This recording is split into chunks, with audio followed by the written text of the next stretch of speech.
Hinihikayat ng pamahalaan ang publiko na gamitin ang teknolohiya sa pagbibigay impormasyon.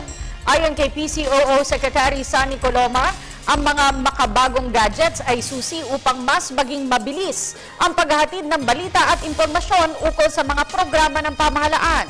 Narito ang ulat ni Joseph Parafina.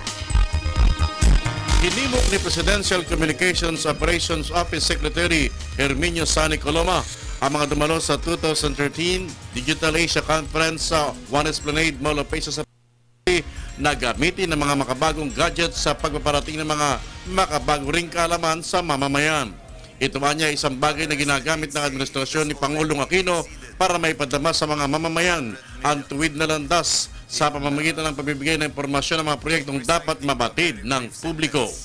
You will realize that we really hold vast power in our hands to be able to change and transform our country using the digital tools, using information that conveys values, information that inspires, and information that prompts action.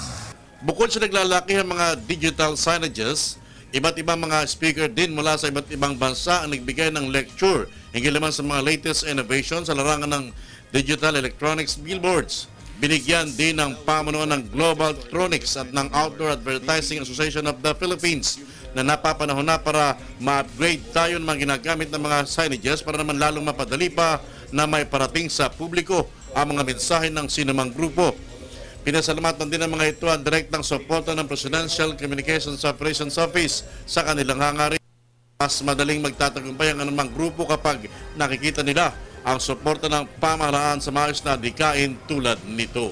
We are supporting not only the national government but also the local government to digitalize the entire Philippines to make sure that Philippines will be part of the digital map in the entire world. Para sa Telebisyon ng Bayan, Joseph Parafina.